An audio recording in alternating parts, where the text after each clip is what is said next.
Picture the greatest superpower the world has ever seen. An empire so vast it takes 3 months to ride a horse from one end to the other. A military so powerful it hasn't lost a war in 400 years. A civilization that built roads still being driven on today, sewage systems, running water, courtrooms, democracy. And then one day, it's gone. Not conquered, not burned to ash, just gone. On September 4th, 476 AD, a Germanic warlord named Odoacer walked into the palace in Ravenna, looked at the last Roman emperor, a teenage boy named Romulus Augustulus, and told him to go home. The boy obeyed. And just like that, 1,000 years of Roman civilization ended. But here's what's been bothering historians for centuries.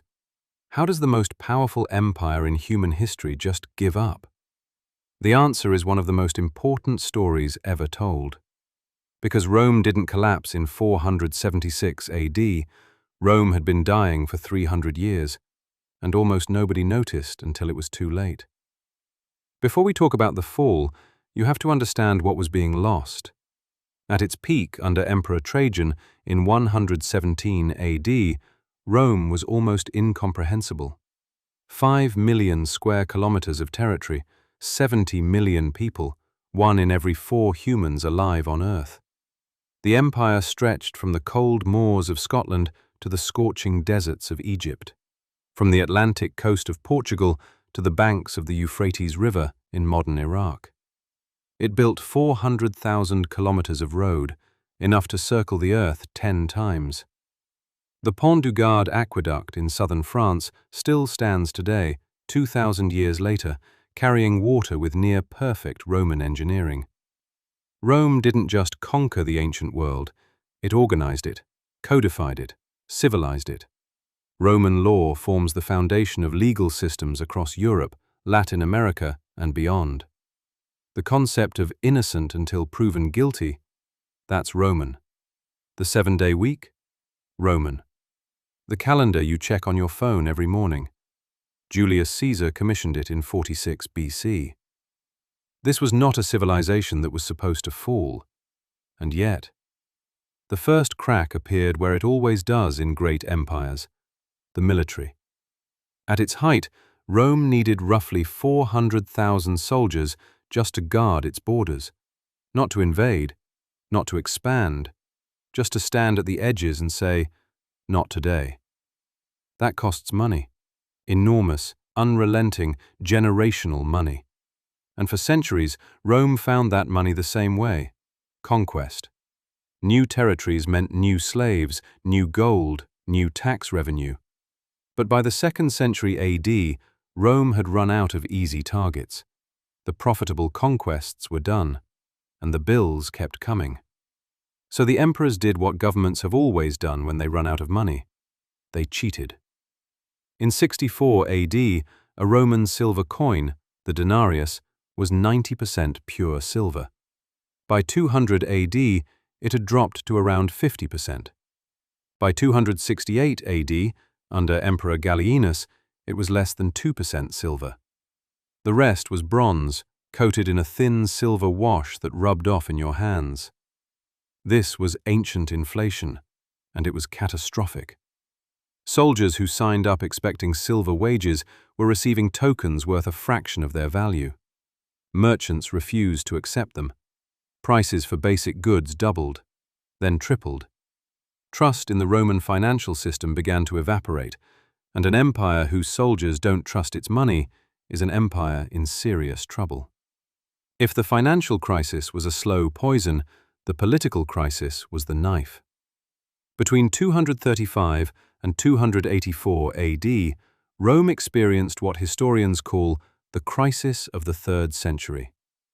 In those 49 years, the empire had 26 different emperors. That's an average reign of less than 2 years. And almost all of them died violently. Stabbed by their own guards, poisoned by rivals, killed in battle by the very generals they'd promoted. Think about what that does to a government. Every time a new emperor seized power, the entire administrative apparatus reshuffled. Allies were promoted, enemies were executed, policies reversed overnight. Generals who controlled legions stopped answering to Rome and started answering to themselves. By the 260s, the empire had physically fractured into three separate competing states: the Gallic Empire in the west, the Palmyrene Empire in the east, and whatever was left of Rome in the middle. Three Roman empires, fighting each other, while the barbarians watched from across the Rhine. Rome had become ungovernable, and the thing about ungovernable empires is, they don't announce their collapse. They just quietly stop working. Rome's economy ran on two engines: conquest and trade. Conquest brought slaves and gold. Trade moved goods across the Mediterranean at a scale the ancient world had never seen before or since. But conquest had stalled, and inflation was quietly strangling trade. Why would a merchant sell grain for coins that might be worth half as much next month? Increasingly, they wouldn't.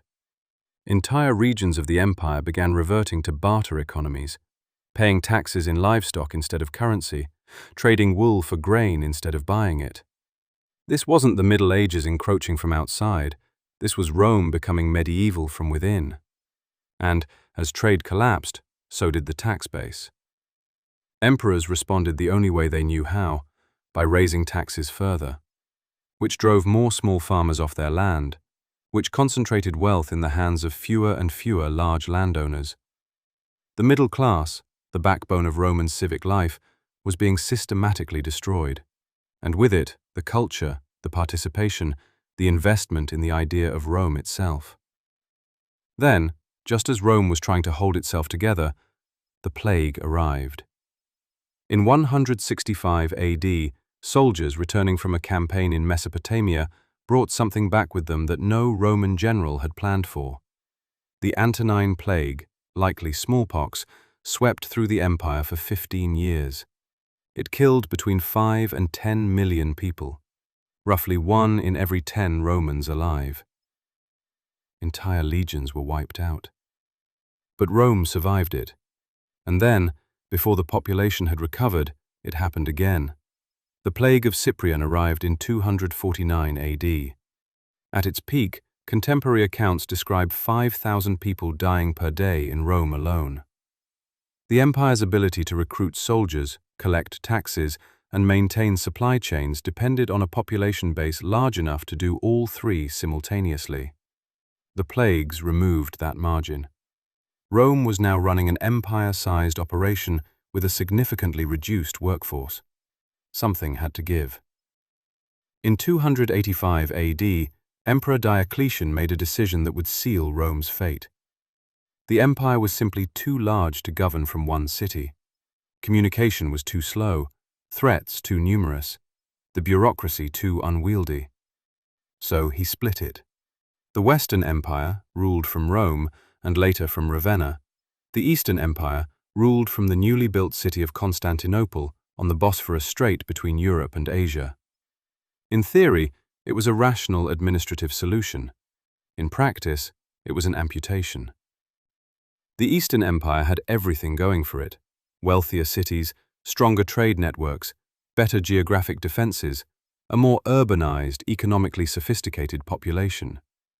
Constantinople sat at the crossroads of Europe and Asia, a position of almost perfect commercial advantage.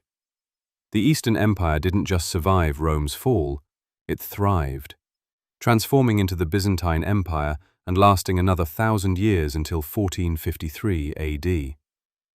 The Western Empire got the harder inheritance: poorer, more exposed, more dependent on an already declining military. Cut off from the wealth and stability of the East, it continued its slow disintegration. When Odoacer arrived in 476 AD, the Western Roman Empire wasn't really an empire anymore. It was a memory wearing a crown. So why did Rome really fall? Not because of the barbarians, the Visigoths, the Vandals, the Ostrogoths. They were symptoms. Opportunists who moved into a space that Rome had already vacated. Rome fell because of a cascade. Military overstretch created inflation. Inflation created economic instability. Instability created political chaos. Chaos prevented any long-term response to the plague. The plague reduced the population needed to sustain the military, which worsened the overstretch, which deepened the inflation. Round and round, for 300 years, each problem feeding the next, each solution creating two new problems, until the whole structure simply couldn't hold its own weight anymore. The historian Edward Gibbon spent 20 years writing The Decline and Fall of the Roman Empire, 6 volumes, 3,000 pages. His conclusion? Rome didn't fall, it transformed.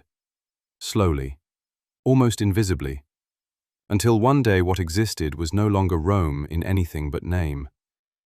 And here's the uncomfortable truth that keeps historians up at night.